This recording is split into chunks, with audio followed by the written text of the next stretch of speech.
Vamos orar? Pode curvar a sua cabeça. Se alguém puder trazer uma água para mim, agradeço. Obrigado, meu irmão. Amém.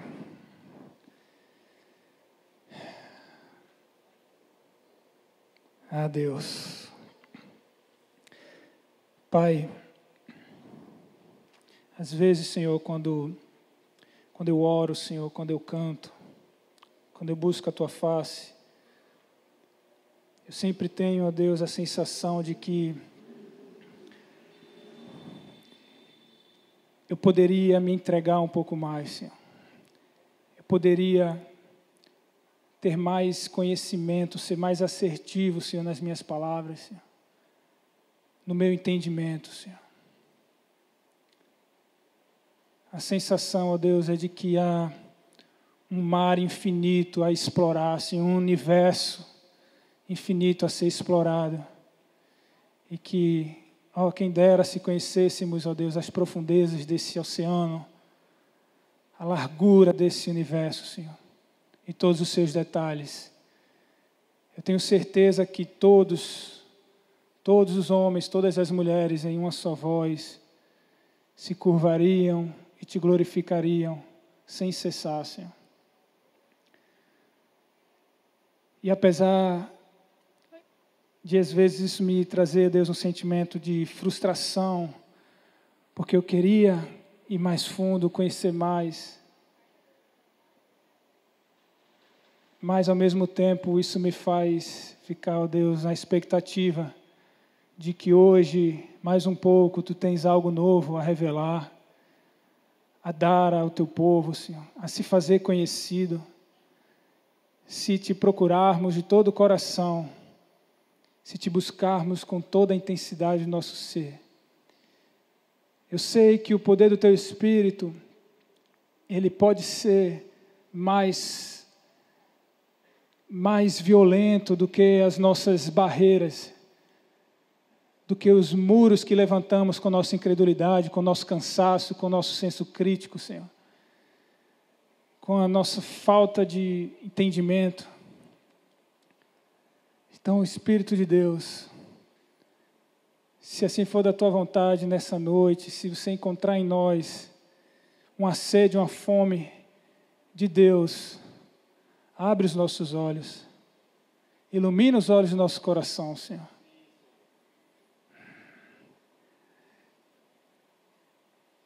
Fala ao nosso coração, Senhor, não apenas aos nossos ouvidos. Eu sei que quem tem ouvidos ouça o que o Espírito diz, mas fala ao coração, Senhor. Crava essa palavra nas tábuas do nosso coração, Senhor. A Tua lei, a Tua verdade, as Tuas virtudes, o que esperas e requeres de nós, Senhor. Chama-nos, Senhor, traz chamados nessa noite, como Você chamou os discípulos, vem e segue-me. Deixa-nos ouvir essa voz. Chama-nos, Senhor. Cada um dos homens e das mulheres aqui reunidas, Senhor. E nós Te louvaremos, Senhor. Como um só homem, como um só povo, nós Te daremos ações de graças. Te serviremos até o fim. E cumpriremos o propósito que Você estabeleceu para nós, Senhor. Eis-nos aqui, Senhor. Como Maria, nos colocamos aos Teus pés.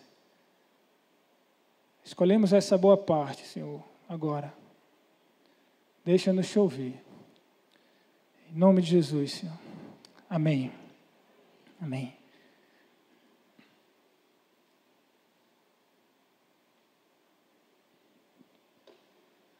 Meus irmãos, abra sua Bíblia comigo no livro de Tessalonicenses, 1 Tessalonicenses.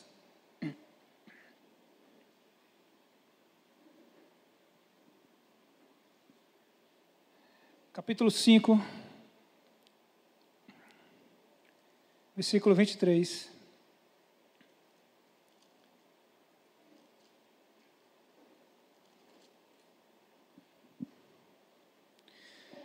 Diz assim: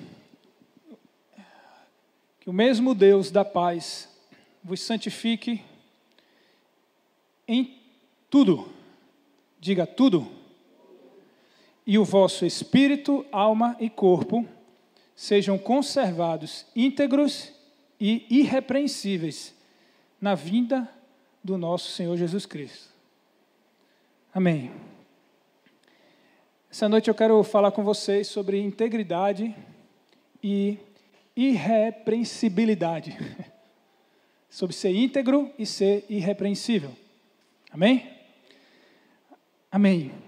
Esse texto que nós acabamos de ler, né, se você for ler os textos anteriores, você vai perceber que Paulo ele começa, desde o capítulo 4, no versículo 1, a gente não precisa ler, só vou bem rápido aqui, ele diz: finalmente, irmãos, nós vos rogamos e exortamos no Senhor Jesus que, como de nós recebestes, quanto à maneira pela qual deveis viver e agradar a Deus.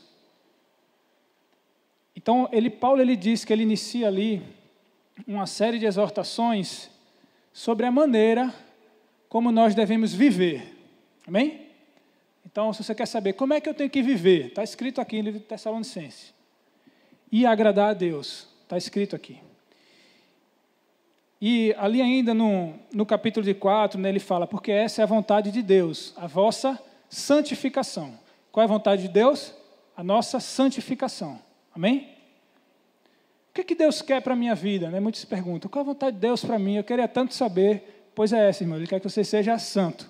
Amém? Amém. E que vos abstenha da prostituição, e que cada um saiba possuir o próprio corpo em santificação e honra. Então ele traz algumas exortações práticas de como nós devemos ser e viver para agradar a Deus. E ele conclui tudo o que ele fala lá, né? Se você voltar ali, por exemplo, no capítulo 5, versículo 16, ele vai dar uma lista, assim, um combo, né, de ações. Regozijai-vos sempre no Senhor, orai sem cessar, em tudo dai graças, não apagueis o espírito, não desprezeis as profecias. Um pouco antes ele fala, não retribui a outro mal por mal. Né? Ele vai dando um monte, né, várias admoestações e exortações sobre como um cristão e um discípulo de Cristo ele deve viver. E aí ele encerra com esse texto famoso, dizendo, e que o Deus da paz vos santifique em tudo, corpo, alma e espírito sejam conservados íntegros e irrepreensíveis. E eu creio que a integridade e a irrepreensibilidade são dois resultados, duas consequências de quem busca a santificação plena em Cristo. E são duas consequências ou dois elementos da santificação que estão esquecidos nos dias de hoje. A gente fala de santidade, o nosso conceito de santidade, quando a gente prega, quando a gente pensa sobre nós mesmos, a gente esquece de incluir a integridade e o ser irrepreensível. Muito pelo contrário, a gente foi assumindo uma passividade, um conformismo de que o mundo vai nos dizendo que, afinal de contas, ninguém é santo. E a gente foi aceitando isso e a nossa santidade ela foi ficando parcial, ela foi ficando na metade. Né? Imagine um download, né? Você faz um download lá de um vídeo, de algum arquivo, aí vai lá a porcentagem, né? 1%, 2%, 3%, 4%. Tem alguns que estão ali nos 20%, 5% e está bom. É isso aqui. Né? Porque integridade, se você for pesquisar o significado dessa palavra, integridade ela significa inteireza. Ela significa completo, né? Algo inteiro, algo que não teve nada tirado dele. Ele está íntegro, algo que é conservado íntegro, é algo que ninguém danificou, ninguém retirou uma parte, ele continua ali do jeito que ele é, inteiro e completo. Essa é a primeira definição de integridade que vem à nossa mente. Se eu perguntar aqui, né, para qualquer um, vai ser a primeira ideia que vai falar. Acho que integridade é isso. Irrepreensibilidade, ser irrepreensível, significa que você não tem algo que possa ser repreendido. Não existe algo em nós, em mim ou você, né, alguém irrepreensível, Seria alguém que você procura algo, eu vou exortar aquele irmão, eu vou dar uma repreensão nele. O que é que ele faz de errado para eu repreender? Não tem. Essa mensagem de início, irmãos, ela vai parecer uma utopia, tá? Eu já vou adiantar para vocês. Eu sei que muitos vão ficar, mas não é bem assim, enquanto eu estou falando. E eu entendo, tá? Tudo bem, pode ficar, sem problema nenhum. Alguns vão pensar assim, ele não faz isso. Realmente eu não faço, realmente, não vivo. Mas no fim, vocês vão entender onde é que eu quero chegar. Porque parece ser, de fato, uma utopia você buscar uma vida irrepreensível. Não ter nada a ser repreendido. Alguns até vão dizer, mas até biblicamente não é bem assim, porque João diz que se alguém diz que não tem pecado, chama Deus de mentiroso. Né? Então, se alguém diz que não pecou, tá mentindo. Então, é impossível ser irrepreensível. Então, alguns vão começar pensando isso, mas eu quero pedir que você abra sua mente, tá? Seja diferente, Jesus está voltando, se liga aí então. Abra sua mente, tira as críticas, os mais, porém, eu prometo que eu vou tentar ao máximo não fugir da palavra. Né? Esse texto mesmo que a gente leu está na palavra, não está ou não está? Que o mesmo Deus da paz vos santifique em tudo, e o vosso corpo, alma e espírito sejam conservados íntegros e irrepreensíveis.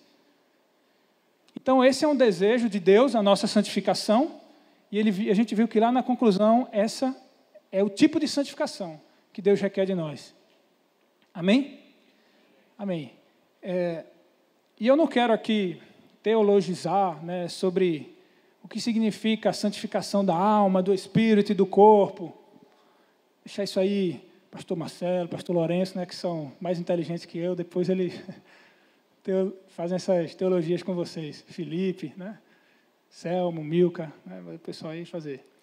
Mas, e nem também entrar em teologias sobre, o Deus da paz vos santifica, então é Deus quem me santifica. Eu não quero trazer isso, tá? Eu quero trazer o sentido e o significado desse texto. Esse texto ele está falando de ser santo por inteiro. Você entende isso? Amém? Deus quer que nós sejamos santos por inteiros. Como isso vai ser feito é outra história. E, como eu estava dizendo, parece que isso foi esquecido nas nossas mensagens sobre santidade.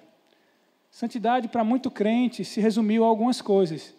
Por exemplo, se eu não bebo, tem muito crente que se gloria da sua santidade assim, eu não bebo, eu não fumo, não uso drogas, não assisto Big Brother Brasil, sou conservador, votei na direita.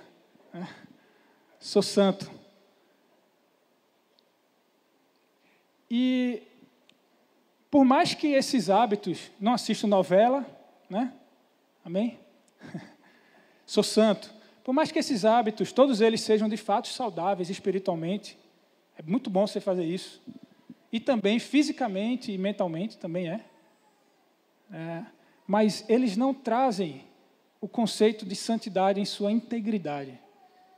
Você achar que você é santo porque não faz isso e aquilo, ou porque você frequenta os cultos, sei lá, né? ou porque você dá o dízimo, então você cumpre ali uma cartilha de atos, eu sou santo por causa disso. Mas se você faz tudo isso, irmão, tudo isso, mas mente no trabalho, por exemplo, para vender, para conquistar uma venda grande, já não há interesse na sua santidade. Eu falei que apareceu uma utopia, né, a mensagem aqui de início, porque muitos já vão pensar aqui, mas todo mundo peca, todo mundo vai errar um dia. Se você faz tudo isso, mas você não está lendo a Bíblia, por exemplo, não está orando, não está jejuando, então não há interesse na tua santificação. A gente sempre tem algo a encontrar em nós, tem ou não tem? Que a gente vai dizer, isso aqui, eu estou falhando nesse ponto, então eu não sou santo integralmente. Isso, apesar de a gente viver hoje na dispensação da graça de Deus, isso se assemelha muito a como era como era a lógica da santificação na época da lei, né? Porque o que é que Tiago diz? Tiago ele diz, se alguém cumpre toda a lei, mas tropeça em um só mandamento, é culpado de todos os mandamentos. Não é isso que diz o livro de Tiago? É assim que funciona a lei. Você pode cumprir toda a lei. Se você descumprir um só, a punição vai vir sobre você, do mesmo jeito. Do mesmo jeito que vem para quem descumpre 2, 3, 4, 5, para quem descumpre um só, vem do mesmo jeito. Assim funciona essa santificação pela lei. E é semelhante isso que a gente está vivendo. Mas alguém talvez diga, mas a gente vive pela graça. Mas a graça, irmãos, a graça não é, entenda isso de uma vez por todas, não é um passe livre para que você possa pecar em algumas coisas. Tem muita gente que pensa assim, a gente não vive mais na lei, então eu posso descumprir alguns mandamentos. Não, não é isso, irmãos. A graça não é isso. E eu não vou falar aqui sobre o que é graça, né? Quem quiser depois pesquisa, vai estudar, né? Vai orar. Mas a graça não é isso. A graça não é um ingresso para que você, olha, fiz isso aqui certo, mas errei nesse. Ah, Deus, não, tudo bem, meu filho, está tudo bem. Isso não é a graça de Deus. E não, irmãos, na graça de Deus, as leis, elas não deixaram de ter o seu valor. Pelo contrário, em Cristo, a Bíblia diz que o preceito da lei, de toda a lei, se cumpre em nós. Então, um crente, né?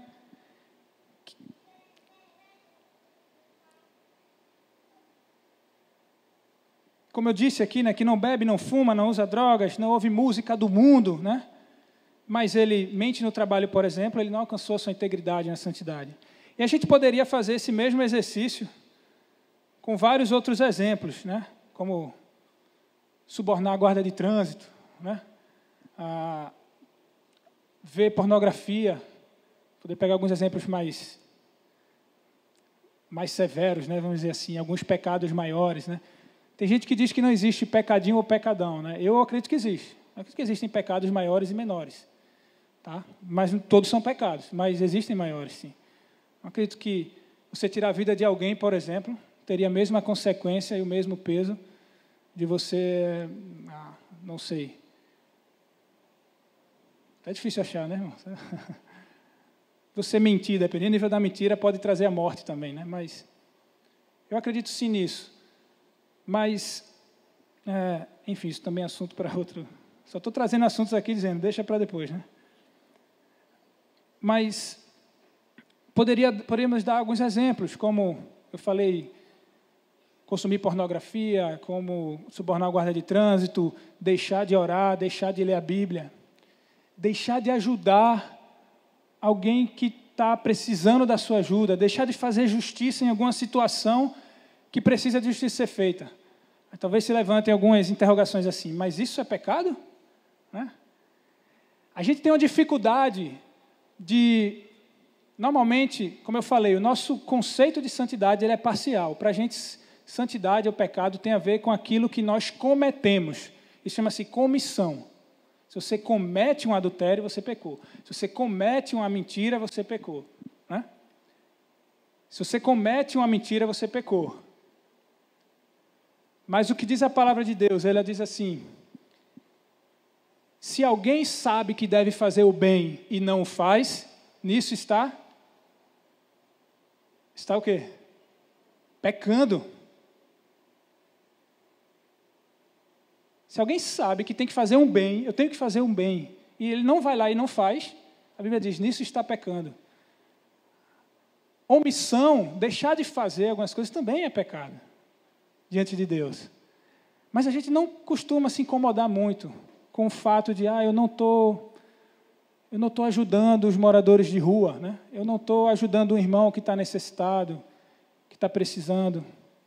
Eu estou sabendo de uma situação ali, né, com um irmão meu, mas eu não estou me envolvendo. Isso não incomoda a gente não se sente constrangido como eu deveria estar lá, deveria estar fazendo isso, eu estou pecando e não estar fazendo isso. Mas a Bíblia é bem clara, irmãos, que a omissão também é. E quem almeja uma santidade íntegra, por completo, vai olhar para todos os pontos que ele está faltando. Isso é um problema, irmãos, que surgiu ali entre os filósofos gregos. Sabe por quê? Porque esse conceito que a gente tem entre algo que é sacro, sagrado, e algo que é secular, ou não sagrado, isso veio ali da filosofia grega. E hoje, irmãos, eu tenho um entendimento que para Deus isso não existe. Claro, deixa eu explicar melhor.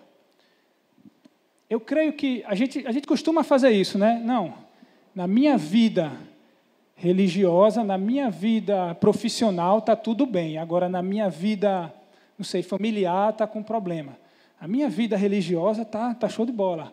Mas a minha vida profissional está... A gente costuma fazer essa separação da nossa vida em áreas, né? Eu creio que para Deus tudo é pessoal, irmãos. Tudo é pessoal. Você no trabalho é pessoal para Deus. Você na igreja é pessoal para Deus. Você em casa com a sua família é pessoal para Deus. Você com seus amigos passeando é pessoal para Deus. Tudo para Deus é pessoal. É a sua vida, é a sua personalidade, a sua pessoa, como é que ela se comporta e como ela exerce seu cristianismo em todo e qualquer lugar que você esteja.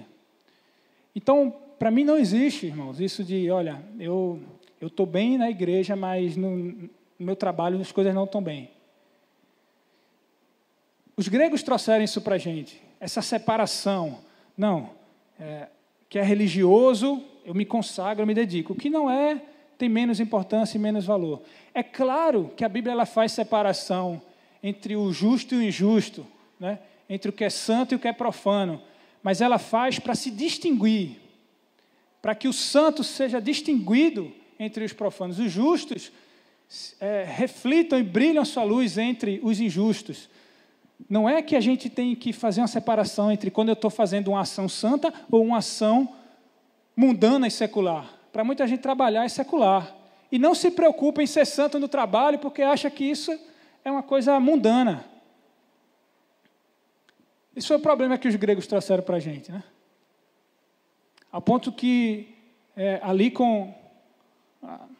depois ali da Idade Média ficou aquela lógica, né? Igreja e religião, religião e política, né, não se misturam. Deixa a religião e deixa as instituições sociais serem instituições sociais. Separa aí, porque isso aqui é sagrado, isso aqui é impuro.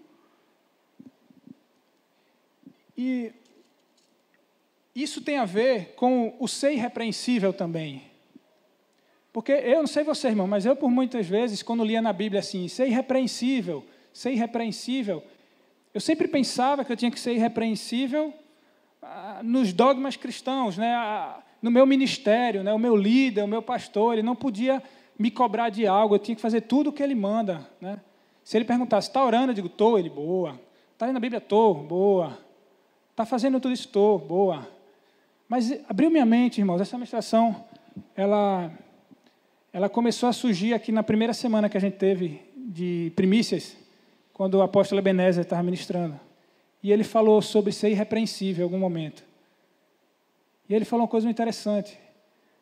Veja, irmão, se o teu chefe te repreende no trabalho porque você chega atrasado, você logo não é alguém irrepreensível. Você é alguém repreensível. Aí talvez alguém diga, mas isso não é as coisas de Deus, isso é o trabalho. Aí está de novo os gregos atrapalhando a nossa vida, né? Querendo fazer a separação entre aquilo que você precisa ser irrepreensível é só nas coisas da religião, da igreja, e no resto não.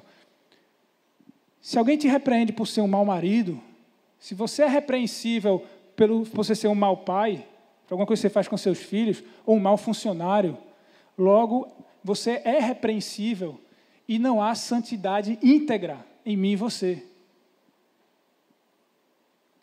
Vejamos os exemplos de Daniel. A Bíblia diz que os inimigos de Daniel estavam procurando algo para acusá-lo diante do rei. E não encontrando nada. E eles não estavam procurando coisas na religião, não, porque eles nem eram judeus. Os inimigos de Daniel nem eram judeus e nem o rei era judeu. Se alguém dissesse para o rei, rei, Daniel não está guardando o sábado, o rei dizia, que diferença faz para mim?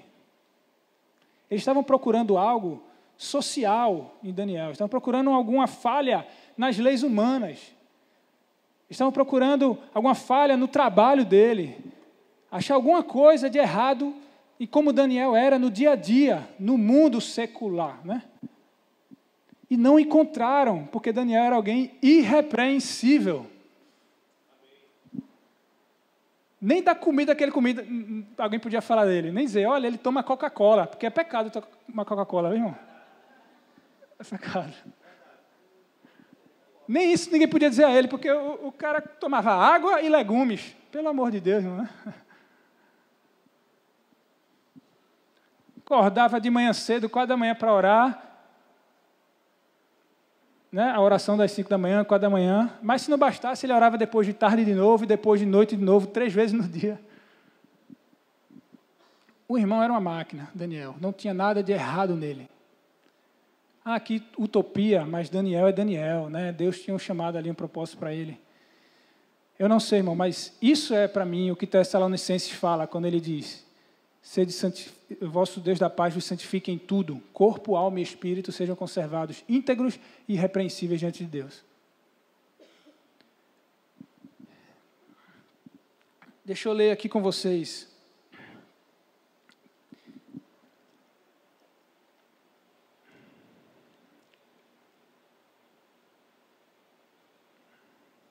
Filipenses 2,15, se puder colocar aí.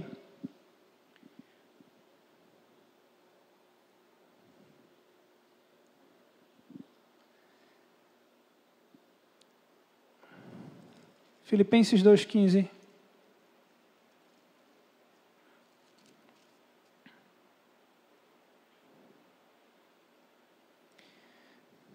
Ele diz: para que vos torneis irrepreensíveis e sinceros.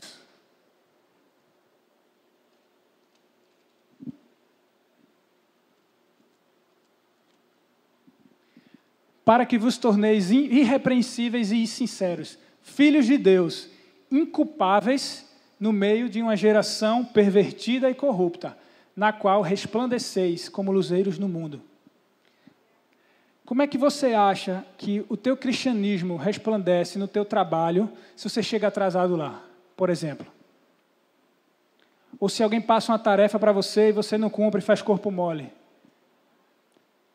Ah, mas eu escuto música cristã no meu trabalho. Todo meu colega de trabalho, quando passa, me vê ouvindo música cristã. Então, eu estou refletindo a Cristo dessa forma. Né? Ah, mas eu chego lá e dou a paz do Senhor. Quando eu tenho algum momento de oração, eles pedem para eu fazer. Mas o teu testemunho é tudo o que você faz, desde a hora que você chega até a hora que você sai, como você age. Ser irrepreensível diante do mundo, dessa geração corrupta e pervertida, para que a gente possa resplandecer como luzeiros no mundo. Significa ser santo integralmente. Irrepreensível em todo o procedimento. Esse texto aí, se você fosse voltar, você vê que Paulo está falando, não murmureis, ele está falando de murmuração, irmãos, e nem entre em contendas entre os irmãos. Para quê? Para que sejais, olha aí, fazei tudo sem murmuração e nem contendas. Para quê? Para que vocês sejam irrepreensíveis. Alguém estiver ali no trabalho reclamando, murmurando, logo, a luz de Cristo não está resplandecendo. E, na verdade, esse capítulo, Paulo ele começa a dizer, irmãos, eu tenho visto que vocês têm obedecido na minha presença e na minha ausência, muito mais na minha ausência. Ele fala, desenvolvei a vossa salvação. Desenvolvei a vossa salvação, com temor e tremor. E eu quero primeiro trazer esse entendimento, né? Porque, como eu falei, talvez alguns pensem, tá, mas isso é muito utópico. Nem você faz isso, nem ninguém faz isso. Nem Davi, talvez alguém levante aqui, né? Nem Davi fez isso. Afinal de contas, o que foi que Davi fez? Davi olhou da janela uma mulher, uma vizinha sua, esposa de um servo dele, e desejou-a, adulterou com ela, matou o seu marido, uma das ações mais sujas da história da humanidade. E ainda mandou a sentença de morte dele, na própria mão dele, ele levou a própria sentença de morte, porque ele era fiel a Davi, né, e levou a sua morte nas cartas na sua mão, e foi. E depois que matou ele, casou-se com a esposa dele. Talvez alguém levante essa discussão, mas nem Davi foi, ninguém faz, ninguém é isso. Ninguém consegue isso. E sabe, irmãos, esse é o outro entendimento que eu quero trazer para vocês sobre integridade. Porque integridade significa inteireza, e esse é o meu objetivo. É aqui que eu quero chegar com essa ministração. Por mais que alguém diga que integridade significa inteiro, então para eu ter integridade na minha santidade, eu preciso ser santo por completo. Mas integridade, ele também é um termo que significa honestidade, justiça. Davi pecou, mas ele foi íntegro. Como assim? Se ser íntegro é ser santo por completo. Ele foi íntegro em quê? Ele foi íntegro porque quando Deus foi exortá-lo, através do profeta Natã, e contou aquela parábola lá, né?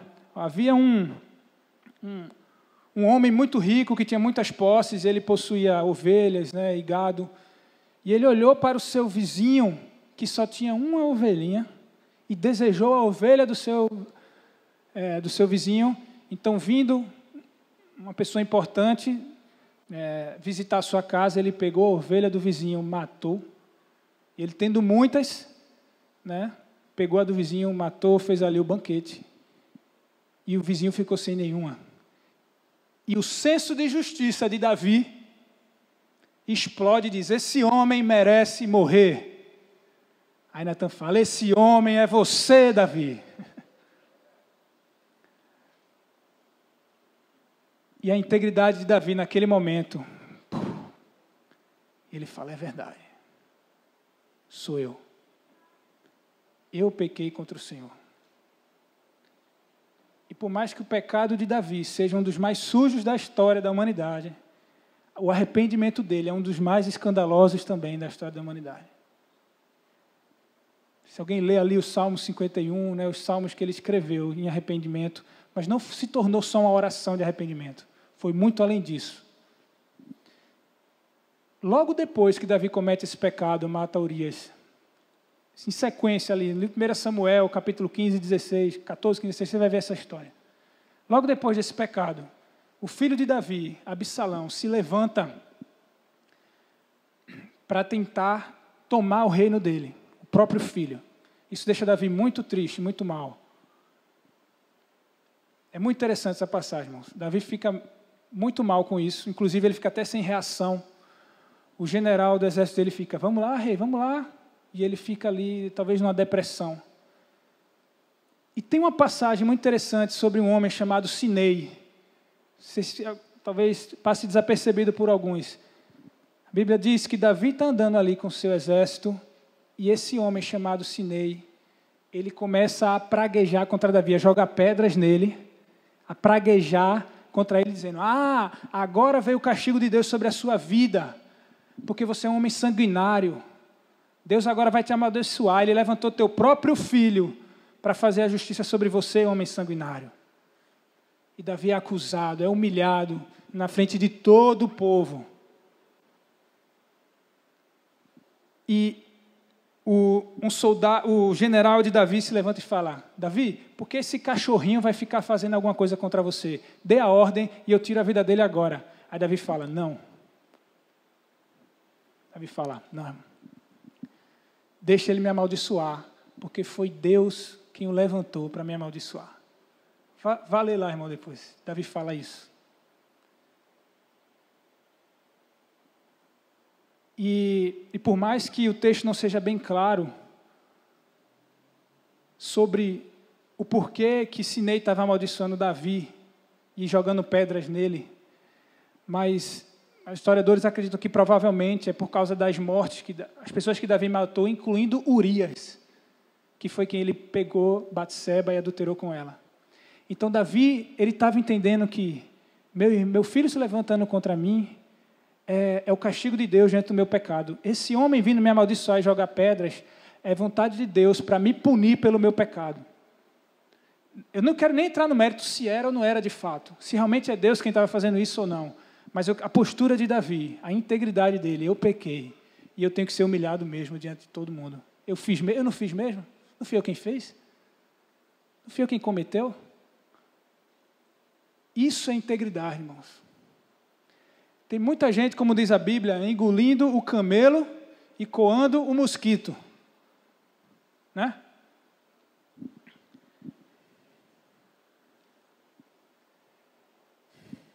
Quero falar algumas coisas aqui, mas vocês não vão falar, não.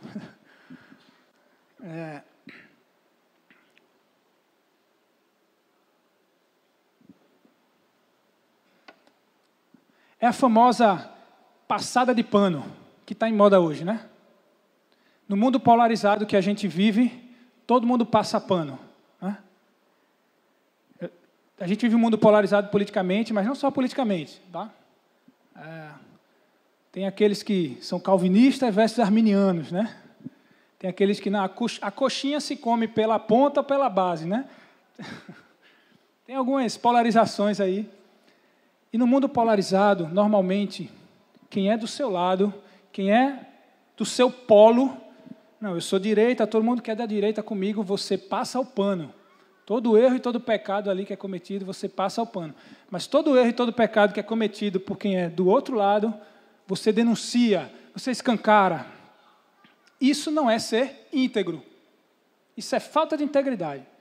Quando muitas vezes não é você mesmo. Quando é o seu pecado, você... Opa. É muito interessante, irmãos. Ali na década de 70, e eu pesquisei isso, né, fui atrás para confirmar, houve um movimento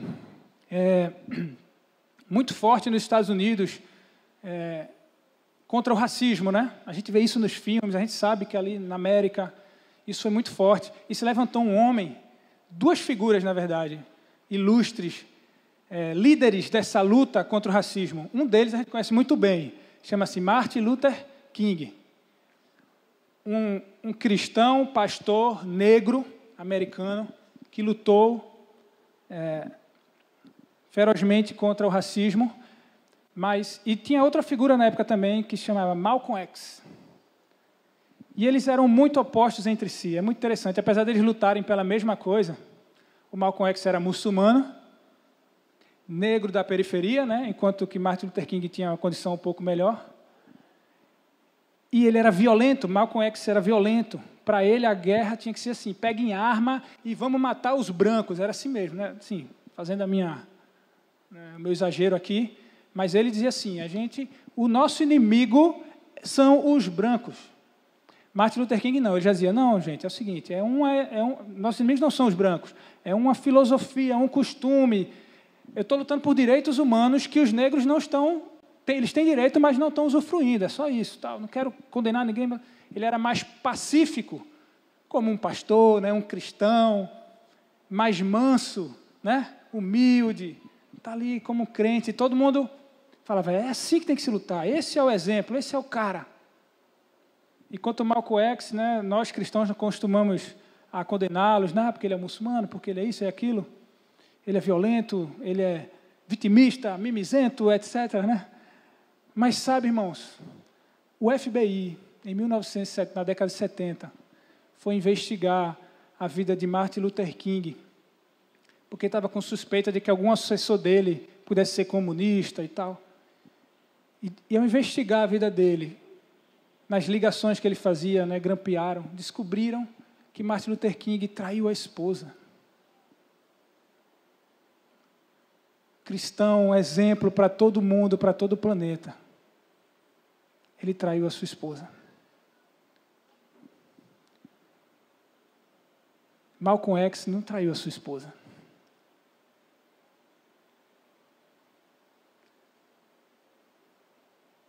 E o que a gente faz? Mas ele é muçulmano. Mas ele é homossexual. Mas ele...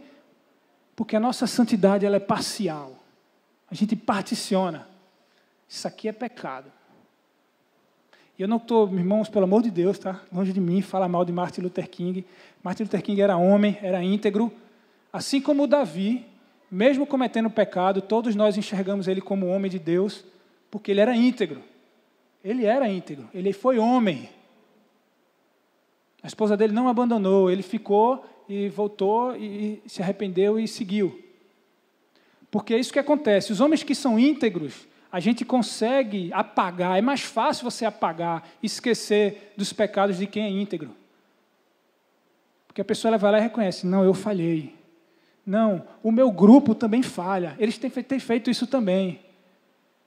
Se eu estou cobrando santidade e justiça de lá, eu cobro também daqui. Você tem que ser, integridade é ser coerente, é ser justo, né, na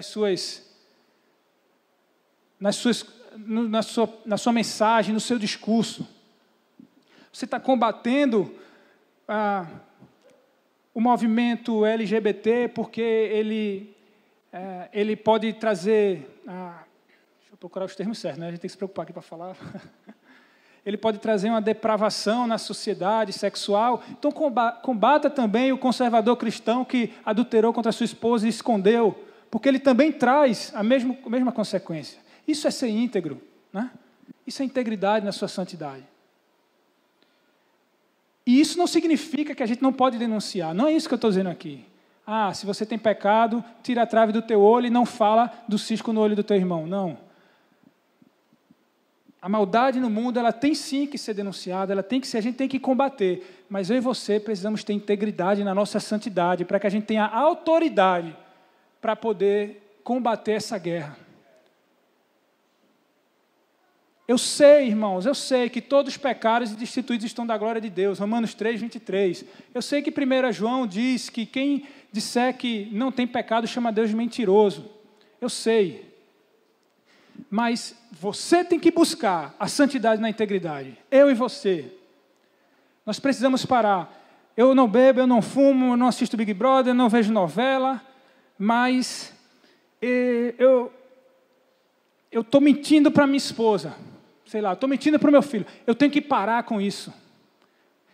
Você tem que pensar naquilo que você faz, que ainda não é íntegro, ainda não é total, naquilo que você ainda é repreensível, e lutar para santificar essa área na sua vida. Não se conformar. É sobre isso que eu quero falar. É sobre a gente mudar o nosso conceito do que é ser santo.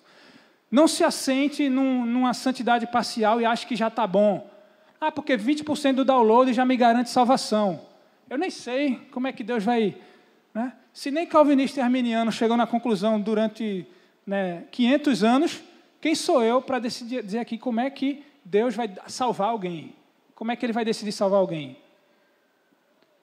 Até porque o texto que a gente leu nem fala de salvação, ele fala a maneira como devemos viver e agradar a Deus. Você quer agradar a Deus? É a maneira como um cristão deve viver e agradar a Deus. É sendo santo em todo o procedimento. Se levanta no mundo uma tentativa de nos fazer parar de buscar essa santidade integral, de forma que hoje a gente é passivo, a gente é conformado. Porque só quer ser o puritano, né? Aí já vem ali, né, os irmãos, só quer ser o puritano, só quer ser o santo. Aí isso nos constrange, a gente, não é bem assim não. Eu lembro, quando eu era jovem, eu fiz um voto com o Senhor e eu parei de assistir televisão. Parei de assistir televisão, irmãos.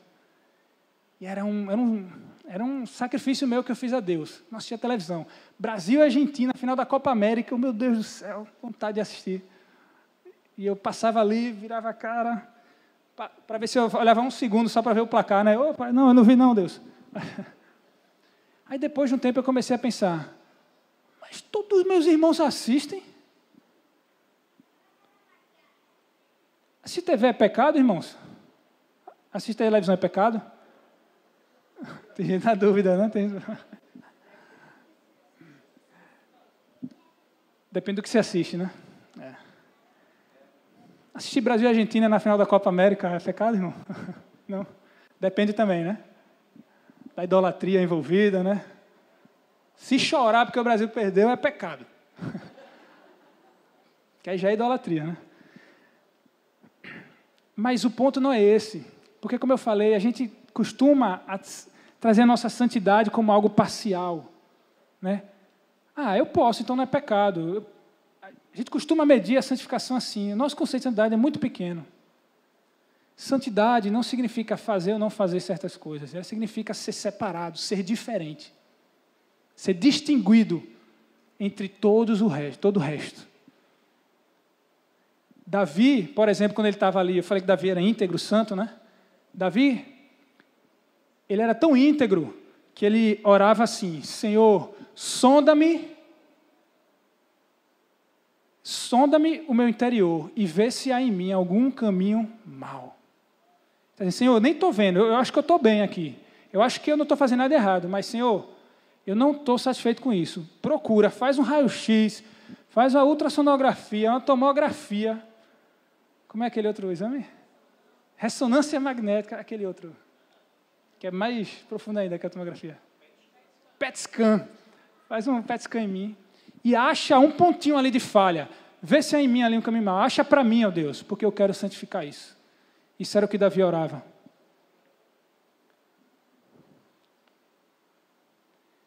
E quando Davi estava ali fugindo da caverna de Saul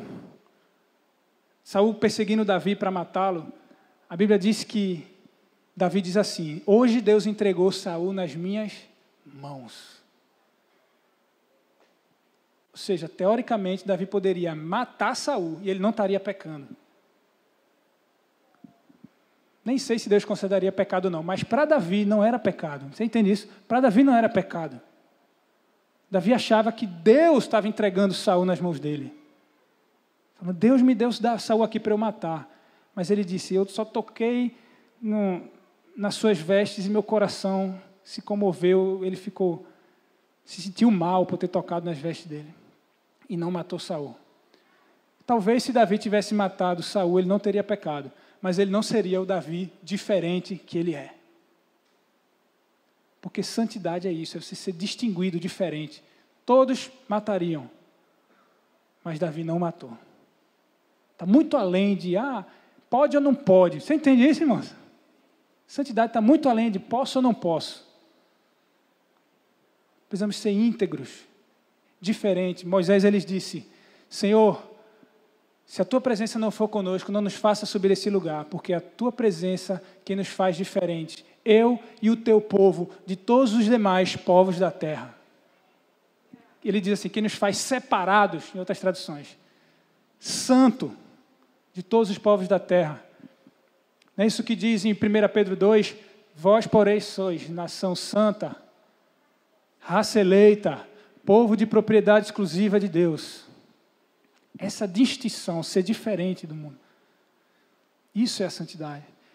E eu estava vendo, irmãos, que todos os homens, fiz uma pesquisa rápida, todos os homens que Deus chama na Bíblia, Noé, Moisés, Abraão, né?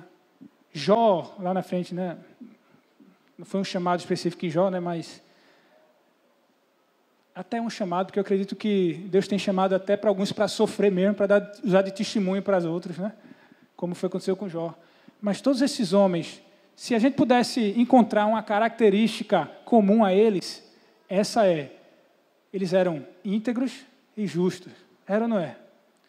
Olha meu servo Jó, íntegro, justo, que se desvia do mal. Noé era um homem justo, íntegro. Abraão, um homem. Até Moisés, mesmo no seu pecado de ter matado um egípcio, ele tinha um senso de justiça nele. Até porque o homicídio que ele cometeu foi por estartar nele um senso de justiça. Ele estava achando aquilo injusto, né? Porque isso é ser íntegro. Integridade tem a ver com tudo isso. Seja honesto com você. Seja honesto, seja íntegro. Seja honesto e diga: Senhor, eu ainda tenho essas falhas. E lute para ser irrepreensível. Lute para apagá-las da sua vida. Talvez a gente fique, irmãos, a vida inteira vai chegar o dia da sua morte, o dia da minha morte, e a gente não conseguiu alcançar. Mas não é sobre isso. É isso que eu quero que você entenda nessa hora. É sobre o buscar, o perseguir a santificação na sua integridade. Tentar ser irrepreensível, sair dessa zona de conformismo. Eu falei aqui, né, de assistir Big Brother, assistir novela, tal, essas coisas. Tem irmãos ainda que ainda assistem, né? Nem esse primeiro passo deu. Eu jogo aqui com piada para não chocar, né, irmão? Mas ora, por favor, ora.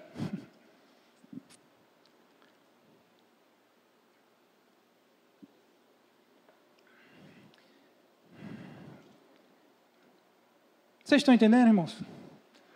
O objetivo aqui é mudar o teu conceito, a sua mente, do que é santificação para você, do que é santidade para você.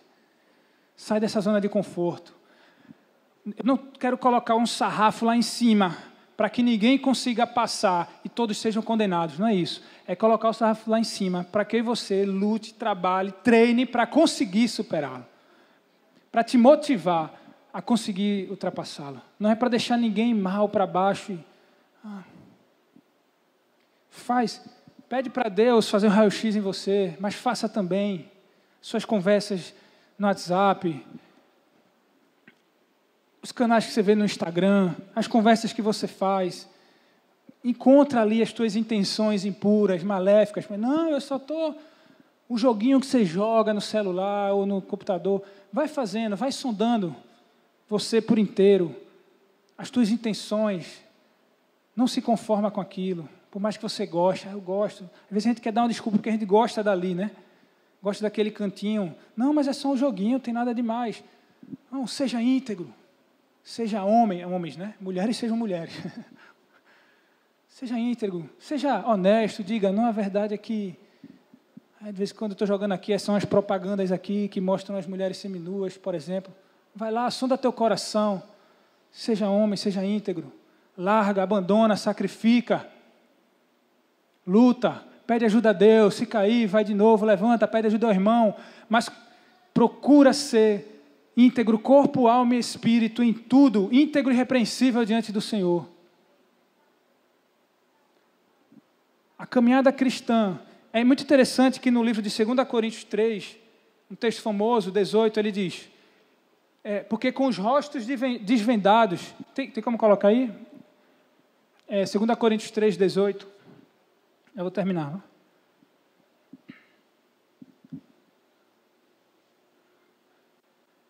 E todos nós, com o rosto desvendado, tem uma venda no seu rosto, tirou a venda, está desvendado, contemplando como por espelho a glória do Senhor. Veja que maluco é isso aqui, né? Você está olhando para o espelho e está contemplando a glória do Senhor. Quem olha para o espelho vê o quê? A si mesmo. Então, você está contemplando a glória do Senhor no espelho, é porque a glória do Senhor está em você. Mas ele diz, mas somos transformados de glória em glória na sua própria imagem. Eu estou contemplando aquela imagem, mas eu sou transformado naquela própria imagem. Então, você está contemplando aquilo, é o alvo que você está contemplando, né? Você está visualizando. É ali onde eu quero chegar. Em mim, no meu rosto, tem que brilhar a glória de Deus. Mas eu vou ser transformado de glória em glória até chegar nessa própria imagem, que é a que eu estou visualizando. Não tem problema, irmão, de colocar o sarrafo lá em cima. Só quero ser o puritano. Quero mesmo, irmãos. Eu quero porque essa é a vontade de Deus, a minha santificação. E eu vou chegar lá, sendo transformado de glória em glória, na sua própria imagem, como pelo Senhor, o Espírito. Para concluir, eu quero ler o que Paulo ele fala. Em Filipenses 3, 12.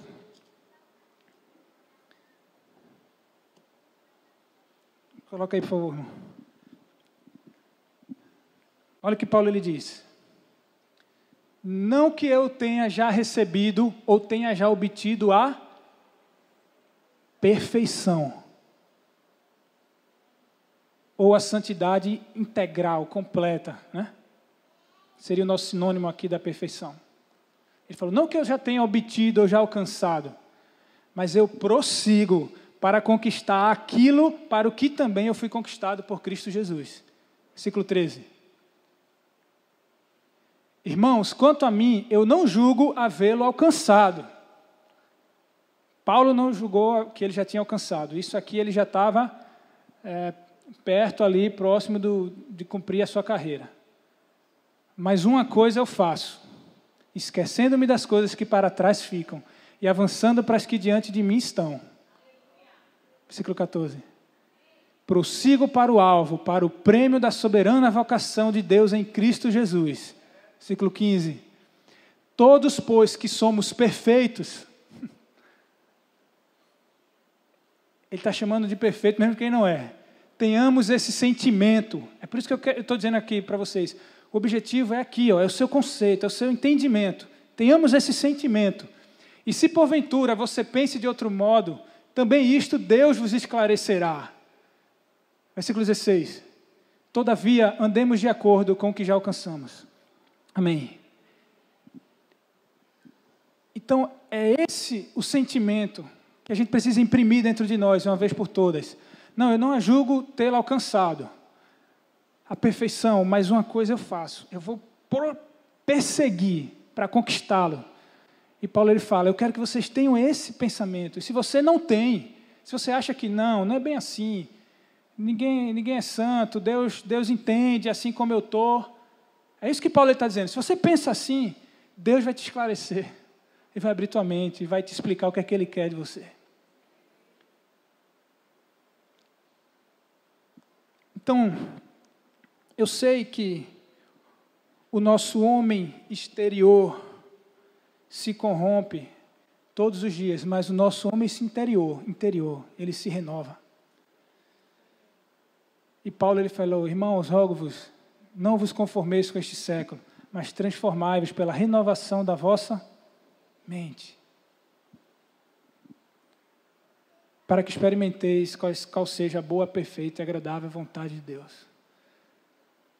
Ainda que você está ali tentando e o teu homem exterior, ele vai lá e peca e cai, deixa que isso, talvez aí sim, deixa que o teu homem exterior, né, a tua carne, Deus vai resolver isso de alguma forma. Mas o teu homem interior, ele tem que se renovar, ele tem que se fortalecer. Ele tem que perseguir um alvo. E o alvo é corpo, alma e espírito íntegros. Íntegros e irrepreensíveis. Aquilo que você ainda é repreensível, aquilo que as pessoas ainda te repreendem, não fecha a tua cara. Não seja arrogante e vai dar um monte de desculpa. Usa aquilo como, identifiquei alguma coisa onde eu preciso transformar para ser mais íntegro diante do Senhor. Vai lá, resolve, muda e parte para cima. Quando tiver outra, vai lá, resolve, transforma e muda. Eu sei que é fácil falar, né? É fácil falar, por isso que eu estou aqui falando, né? O microfone está na minha mão, eu falo. Né? É fácil falar. Não é bem assim, não é bem assim, irmãos, eu vou ali, vou resolver, vou mudar. Eu entendo isso, eu sei, porque eu também tenho coisa em mim que eu estou há anos tentando tirar e não saiu da minha vida. Mas o Senhor, Ele tem mudado a minha vida com respeito ao se conformar. Eu posso ter passado anos, e talvez eu passe mais anos, mas isso um dia vai sair da minha vida. Esse é o meu sentimento, sabe? Esse é o meu pensamento. Eu preciso ser íntegro e irrepreensível diante de Deus. Se eu quiser iluminar e refletir Cristo para o mundo, só tem essa forma. É por isso que hoje o nome de Cristo, o nome dos cristãos, eles são tão blasfemados entre os gentios, né? Entre os não cristãos. Porque está lá, né, aquela pompa toda, os líderes cristãos condenando e julgando as feministas que querem abortar e com aquela santificação toda, né, os jovens que fazem sexo antes do casamento, aí de repente sai a bomba. Aquele líder ali adulterou a sua esposa e ocultou de todo mundo. Aí o mundo fica... O que é isso, né? Não é que a gente não tenha pecado, mas que a gente precisa ser íntegro, precisa ser justo, confessar e perseguir para ser transformados, até ser a imagem de Cristo formados em nós. Amém? Amém. Vamos ficar de pé e vamos orar nesse momento.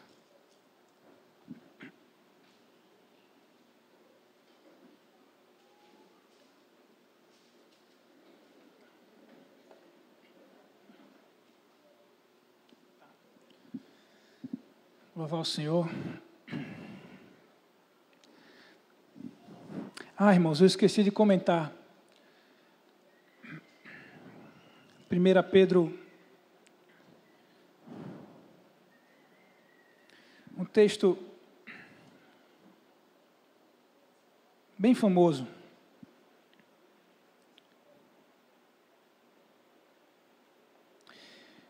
Pedro 2,8, né, que diz assim: sede santo, porque o Senhor é santo. Esse texto diz: assim como o Senhor é santo, sejam também vós santos em todo o vosso procedimento.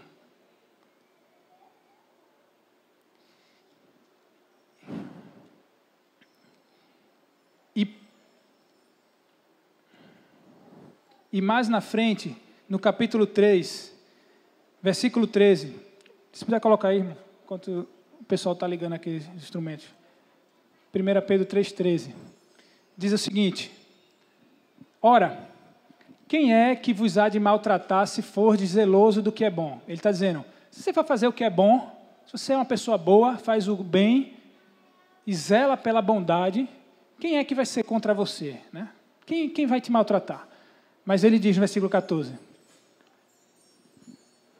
Versículo 14. Mas, ainda que venhais a sofrer por causa da justiça, bem-aventurados sois. Não vos amedronteis, portanto, com as suas ameaças, nem fiqueis alarmados. Antes, santificai a Cristo como Senhor em vosso coração, estando sempre preparado para responder a todo aquele que vos pedir razão da esperança que há em vós. Versículo 16. Fazendo, todavia, com mansidão e temor, com boa consciência, de modo que naquilo em que falam contra vós outros, fiquem envergonhados os que difamam o vosso bom procedimento em Cristo. Porque se for da vontade de Deus, é melhor que sofrais por praticardes o que é bom, do que praticando o mal. O alvo é, se alguém vai falar mal de mim, que seja por difamação, e não porque eu estou de fato fazendo alguma coisa errada. É isso que esse texto está dizendo. Vão falar de mal de mim? Vão. Lembra de Daniel que eu falei? Eles arrumaram alguma coisa para Daniel, irmãos. Arrumaram, inventaram alguma difamação na vida dele. Fizeram assim também com Cristo, ou não fizeram?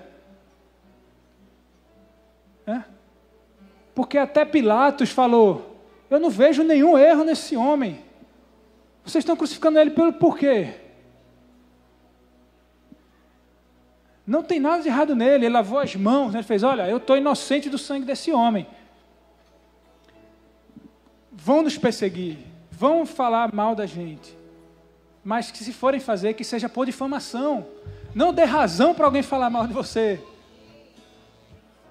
Não vamos dar razão para o mundo nos exortar, que seja difamação. E a Bíblia diz que eles vão ficar envergonhados, porque vão difamar, vão falar mal da gente. Aí quando alguém for analisar, vão falar, não tem nada de errado nele. Eles são bondosos. Eu tenho um livro em casa chamado Livro dos Mártires. Isso acontecia com os cristãos mártires. Os imperadores poderosos que queriam matá-los, ele falava, olha, vai lá e acha alguma coisa de errado neles. Tem uma história dessa lá no livro. Acha uma coisa de errado neles. Algum imposto que eles não pagaram. Ou que sonegaram. Que não declararam. Acha aí alguma coisa.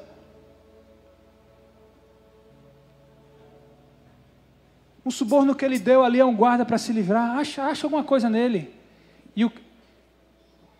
E esse livro diz que essa pessoa responsável por ir tentar encontrar, não sei qual era o cargo dele, esse erro nos cristãos, ele volta e diz, não tem nada de errado neles. O que eles só fazem é, eles acordam todo dia de manhã cedo, se reúnem para tomar café da manhã juntos, com singeleza de coração, fazem ali suas orações, louvam a Deus, se comprometem a não pecar durante aquele dia, vão para os seus trabalhos, trabalham com justiça, cobram preço justo do seu serviço, voltam para casa, comem, amam suas esposas, seus filhos e dormem. É isso que eles fazem todos os dias. Não tem nada de errado neles. Tem uma história dessa lá. É isso que Pedro está dizendo, irmãos. Deixem envergonhados os que tentam encontrar alguma coisa errada. Sabe por que eles falam? Só quer ser o puritano, só quer ser o santinho. Porque incomoda. Quando alguém está ali sendo bom, incomoda quem não é. A luz incomoda as trevas. A justiça incomoda os injustos. Então não caia nessa, irmãos. Não vamos cair nessa. Deixemos de ser conformados, passivos. Vamos brilhar a luz de Cristo em nossos rostos para o mundo, através da nossa santidade, da nossa pureza, do nosso bom procedimento em casa, com nossos filhos, com nossas esposas, com nossos vizinhos, com o nosso patrão no trabalho, com nossos colegas de trabalho. Sem sermos arrogantes, mentirosos, preguiçosos,